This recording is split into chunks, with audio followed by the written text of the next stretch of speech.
All right, let's dive into a topic that keeps military planners up at night, a hypothetical World War III. But there's a huge twist, one big rule change: no nuclear weapons. We're going to break down what a global fight could actually look like when the most powerful weapon in the world is kept off the table. Okay, but first, and this is super important, let's get one thing straight. Everything we're about to talk about is completely fictional. Think of it as a thought experiment, not a prediction. This is purely for educational and, entertainment purposes.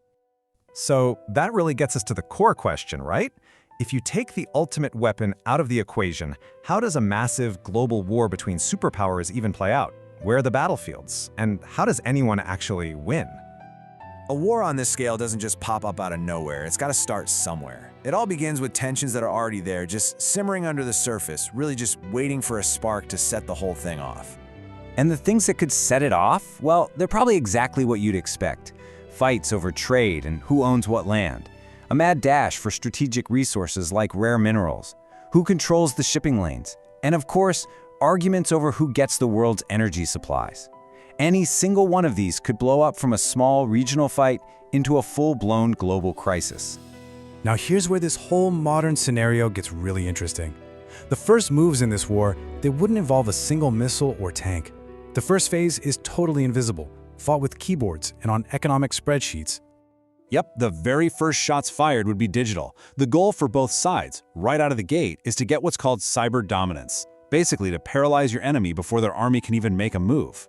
And the targets are the things that run our everyday lives. Seriously, think about it. The power grid goes dark, the stock market is thrown into absolute chaos, GPS and all our communications go down, even our transportation systems just grind to a halt.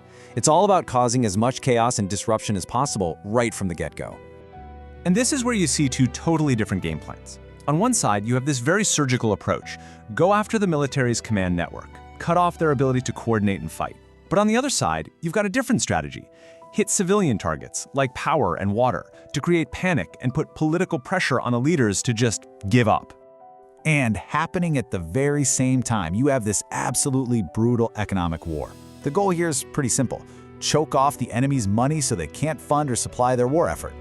The weapons in this fight are sanctions, freezing bank accounts, and physically blocking trade routes. But maybe the biggest weapon of all is controlling key resources. I mean, if you control the flow of oil, gas, or the minerals needed to build high-tech gear, you can just slowly starve your opponent's economy and their war machine until it collapses.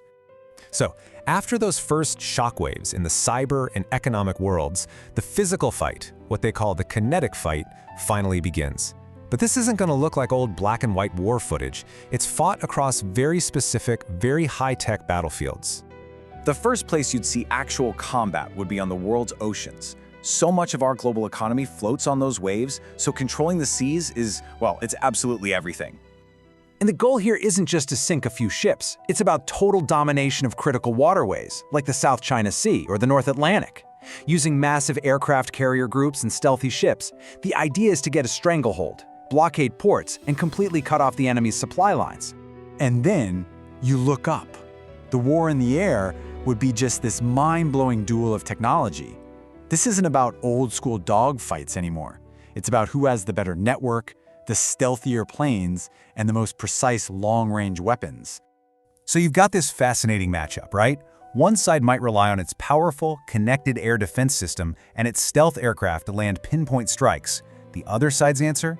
Really advanced surface-to-air missiles, electronic warfare to blind their enemies, and just massive swarms of automated drones to overwhelm any defense. All right, so what about boots on the ground? You might be picturing these huge armies marching across continents, but that's probably not going to happen. Modern defenses just make that kind of invasion incredibly difficult and costly. Instead, any ground fighting would be really localized and super high-tech. Small, elite units using things like drones and precision weapons to take out key targets, not to occupy huge swaths of land.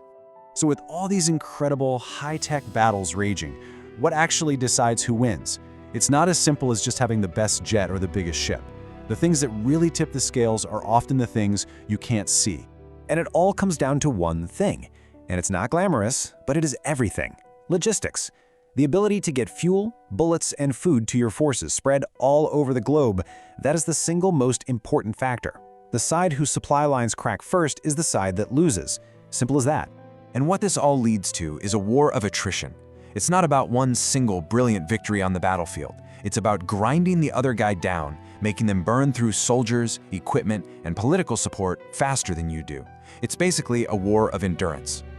And let's not forget the ultimate high ground, space. Satellites are literally the eyes and ears of any modern military. They're essential for navigation, communication, everything. So the battle up there would be all about jamming signals, hacking systems, and even using special weapons to physically take out satellites and blind the enemy. So after all of this high-tech, grinding war of attrition across land, sea, air, space, and cyberspace, how does it all finally end? Well, this quote really just nails it. When you've got this level of technology and global reach on both sides, a clean, decisive victory is pretty much impossible.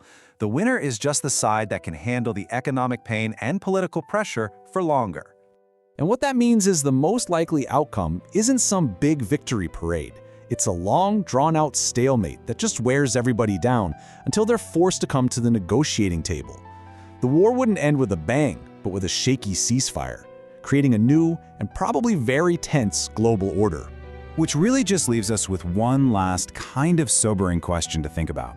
When two technologically matched superpowers go to war like this, is the whole idea of victory even possible anymore?